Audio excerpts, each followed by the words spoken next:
Alright, this is Avalanche Chess 960. I actually played a standard version with a keen, but there was a bug, and it should have been fixed by now. So, hopefully there's no bug. Here's all kind of messed up today. Alright, each turn consists of two parts. The first part is a legal move with the orthodox chess rules. The second part is a move called push, which consists of moving an opponent's pawn a single space forward toward the player in turn. White has no pawn push on the first move. If no pawn can advance at the second part, then it's the opponent's turn. If a pushed pawn reaches the last rank, the opponent decides next in which piece it promotes. All right, that's pretty much it. All right.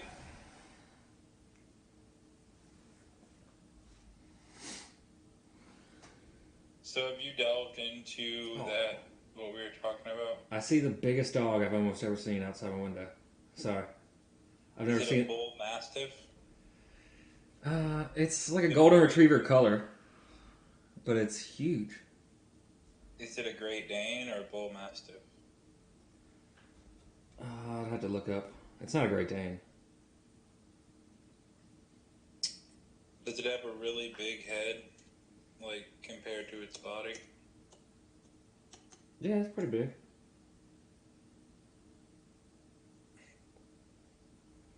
Looks mixed because it's mostly golden, but has brown ears and tail. Does it have a snout nose or a pug nose? It just left, but it looks. I mean, it had such a big head, so it looked like a snout, but it seemed shorter than it would have should have been. Okay, well, a shorter nose, maybe it's a bull mastiff mix. Yeah, that's kind of what it looks like, but a mix.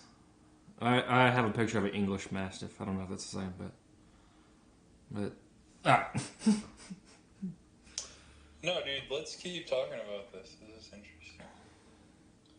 Alright, so have you explored Mr. X a lot? I would say a lot. I've heard some speeches. Like, dude, go ahead and make a move.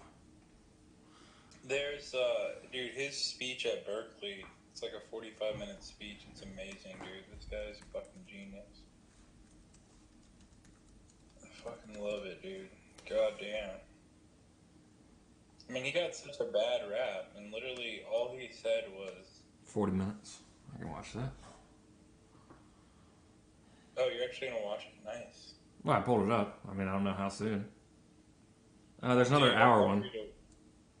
What? There's a 40-minute one and an hour one. And they're the same interview? I don't know. One just says, they're both 1963. One says Berkeley and the other one says University of California, Berkeley. But one's an hour and one's... Well, I only watched the 40-minute one, but, dude, he's so controversial, but all he ever said was, he said, I don't quite fully agree. I mean, this is obviously summation. It's not that. But he said, I don't fully agree with Martin Luther King. He said, I believe that if we are being attacked, we have the right to use as much force as we need to defend ourselves. Mm-hmm. And apparently that was just like a big statement. Yeah. And he also said, he has this really interesting thing. He said that why the whites were persecuting the blacks and actually hurting them was because they felt, he called it a guilt complex. And he said that because the whites knew that they had oppressed the black people, they were afraid, because they had such a long history, they were afraid that the black people would retaliate and that they should retaliate.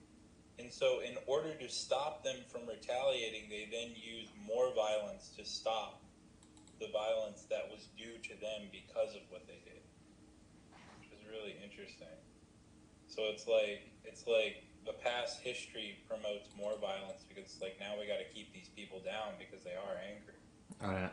Sorry, I didn't make the second part of my move for a while. Yeah. This is really interesting. As I mentioned, I really haven't. That's exactly kind of how it is in the comics too of X-Men, but I figured as such. But yeah, I mean.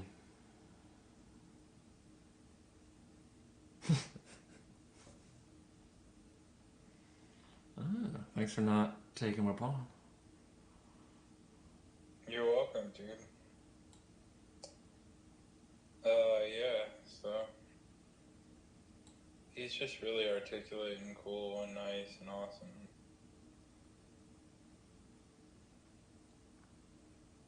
And I watched, the reason I got interested in this is because, have you ever heard Anthony Davis's opera called X? Dude, it's fucking awesome, dude. Holy shit. If you want the sound files, shit, I didn't mean to do that quickly, but I did. Davis. But it's not that bad a move, actually. Okay, so,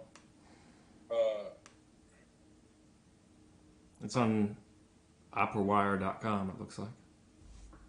the full thing, if you want the score... It's an hour and 5 minutes. I have a link to the score, but, it's only an hour and 5 minutes. That's what the video has, but... Well, the actual opera, I can send it to you. The actual, I mean, I don't know if you want it or not, but the actual opera is 2 hours. It's like over 2 hours, but dude, it was so fucking good. Dude, I feel like I finally, just watching that opera, understood why he was into, like, I kind of get why he was into Islam. It's like, it's such a radical thing to do, especially in the 60s, because he kind of asserted that, like, being a Christian black person is basically submitting to,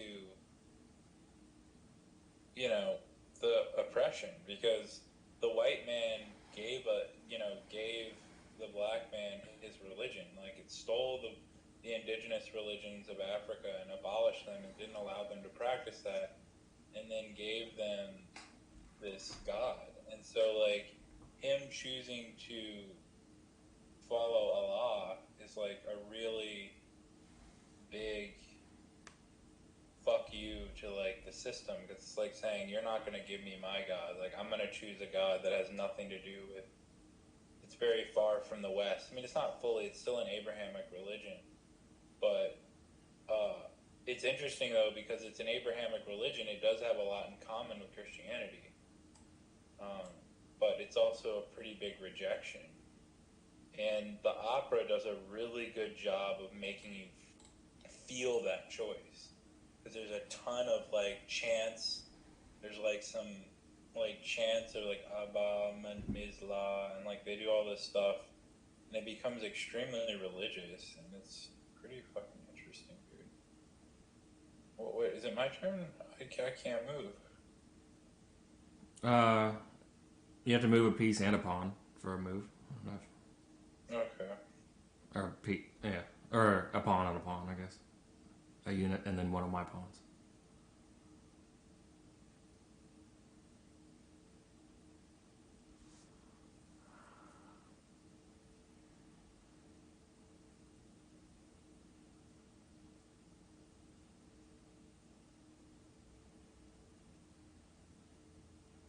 I had better hopes for that queen. Yes, and then the opera is just so good, dude. Like, the music, like, it's probably the first opera I've ever seen where I was like, wow, this is like a good opera. Like, I've never heard an opera where I was like, wow, I like this. And he's written so much shit, dude. It's like, he won the Pulitzer last year for this year, actually. Well, no, it's 2021, but he was the last person to win the Pulitzer. He won it for, the Central Park 5 opera, but dude, it's like, holy shit, man, this guy. There's one called The Child's Aria, and it's the most haunting piece, like, my goodness. You know, and he doesn't really he uses jazz a ton in it. But it's not real jazz. It's like composed out. I mean, there's improv, but it's not. You know, jazz is a spirit more than it is a sound. But it uses the sounds of stereotypical jazz, but it does it really well. I mean, What do you mean it's a spirit more than a sound? I think jazz is a spirit, and that it's the spirit of call and response, improvisation, riffing. Well, isn't I mean, those are just. I know other musics do that. I know, I understand that, but I think. But what? So what's the difference between that being a spirit, or like would any other form of music be a spirit? I'm not trying to like diminish jazz or anything, but like what makes that a spirit over anything else, over other musics? I guess if other musics aren't spirits, Because it's not as much defined by the sounds that happen, by the properties of the sounds, but the intentionality of a way to make the music. Which I know, of course, you could argue that other musics do that too, but I think it is less based than other musics are upon what it sounds like. I think it more matters in what way you approach it and how you make it. I think that's more important than what it sounds like.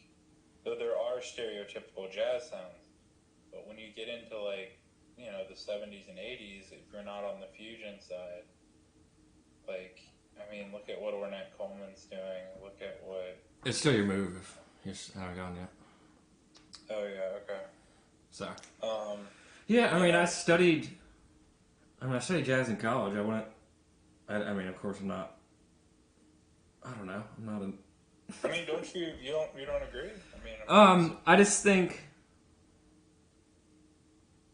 I mean, I think other music is fairly similar to what you're describing as well. I'm not saying there's not stuff very special to jazz. It's like it. I'm just saying I think jazz, it more matters how you make it. Like I think other musics. I don't know. Don't you agree that maybe it's more so about the spirit of how it's made than it is some other musics and how they're defined? Like for instance, reggae. I mean, I think it's a little more stylistically in the box, like you would describe it. And it's not a bad thing. I'm not trying to demean it. It's not. It's just different. Like I think it's a little more. Like you would define it a little more narrowly as to how it sounds than the spirit. But the spirit is huge with that too. I mean, I get it. But the spirit of how it's, the technicality of how it's made. So like jazz is made by listening and responding to others. And then with reggae, the spirit may be a certain thing, but it's not as... Wouldn't you say like a lot of like world music is quite like that too? Like I would say like a lot of gamelan, a lot of like tribal music is quite like that, I would say. I mean, that I definitely know has influences on jazz and vice versa and things, but... Yeah, I would agree that it's like an anti... Yeah, I mean, it's true, yeah. A lot of more music from other cultures that are not white European are more... Still your move. Sorry. Are more... Shit, that was a bad move.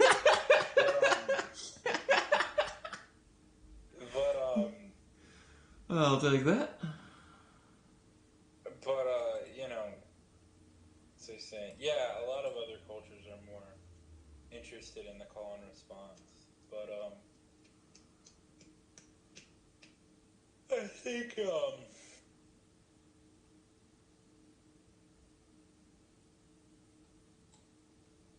I mean, jazz just sticks out because it was made in a world... I mean, it was made in America, which is a white European place, and it's so different than...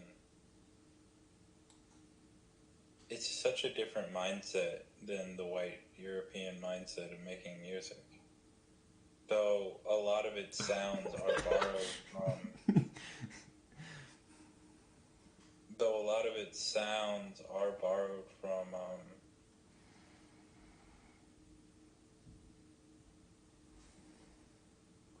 from that European tradition. But what was I gonna say? Yeah, so I listen to Anthony Davis, and you hear all these jazz sounds, but I don't really consider that jazz.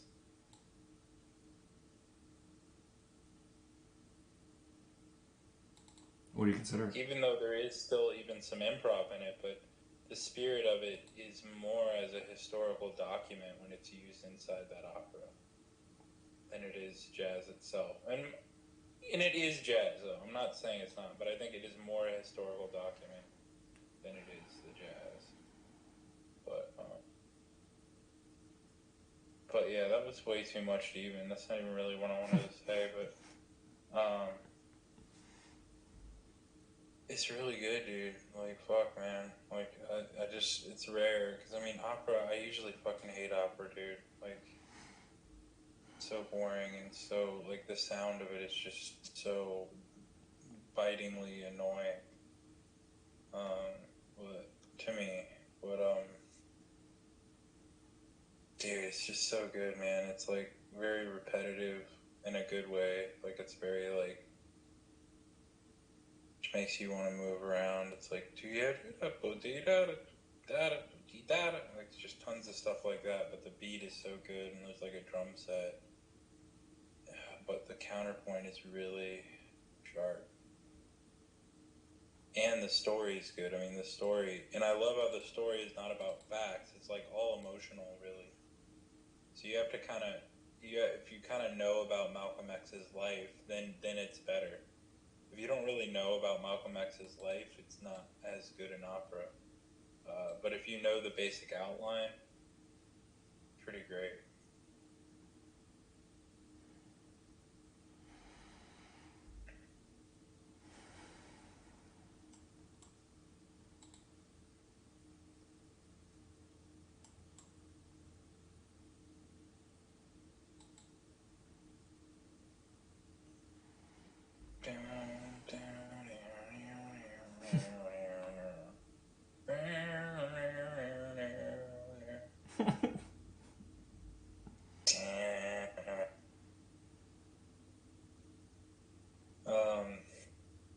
Yeah, it was just a really enjoyable experience.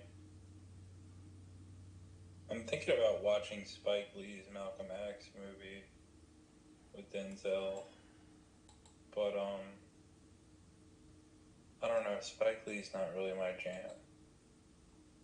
Like, I saw that Klansman movie. Dude, the ending was just so bad in that movie. But, you know, he's a good filmmaker. I mean, it's not my jam, but yeah, maybe I'll watch it. But I don't think. Some of the critics were saying that it's like just, yeah, I don't know. Oh, I gotta move that shit. Okay. Yeah, you gotta be careful on time with this one with two moves. Right. Let's see here. What else?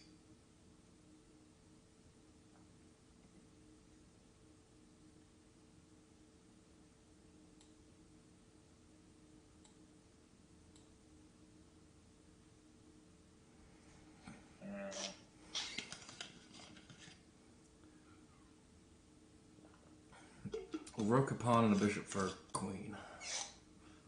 Hopefully that conversation. Although I got you got my queen last game. I got your queen. Alright, let's see what we have here. What's happening?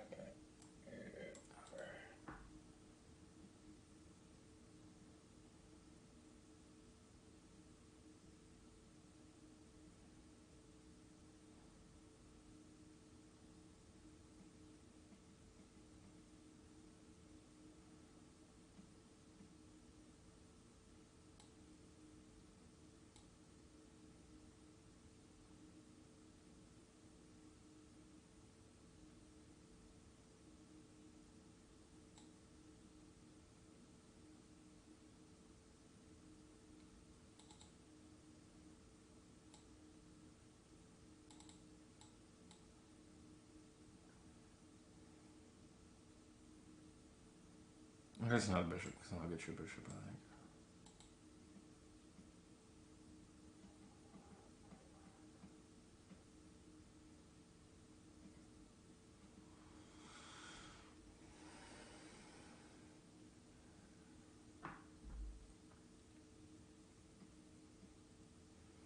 But time, it's a fickle mistress, isn't it? Interesting. Oh, man, I gotta move this pawn.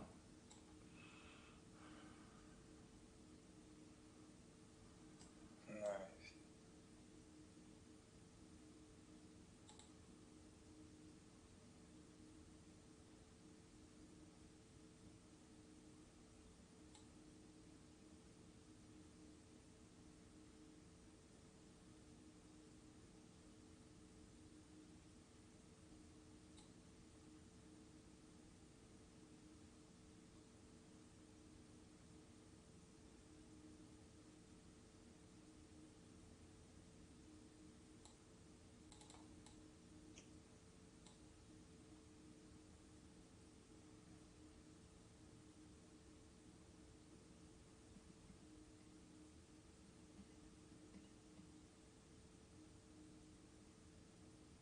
There's a flaw in the game. That's actually not a flaw of the game. How can you move yourself into check? In some cases, kings can be captured. What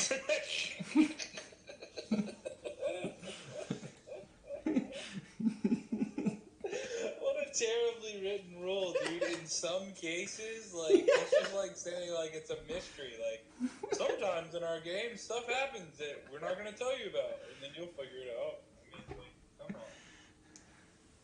What the fuck? We can always play again. Well, I didn't lose that, because that's not fair. It is in the rules. It's in the rules, but it's incredibly vague. But I did lose, but I don't really care. But it is a bad, like, that's poorly written, dude. Really I would send him a message and I would say, hey, in some cases, why don't you define some, okay? Like, let's actually... Well, so yeah, what if you're forced to move... In another case, what if you're forced to move a pawn, and the only pawn that you can move opens yourself up? Great, great. You're coming up with the rules he needs to write. These are great. You need to write this to him. You need to tell him you define his fucking game. Thanks for watching.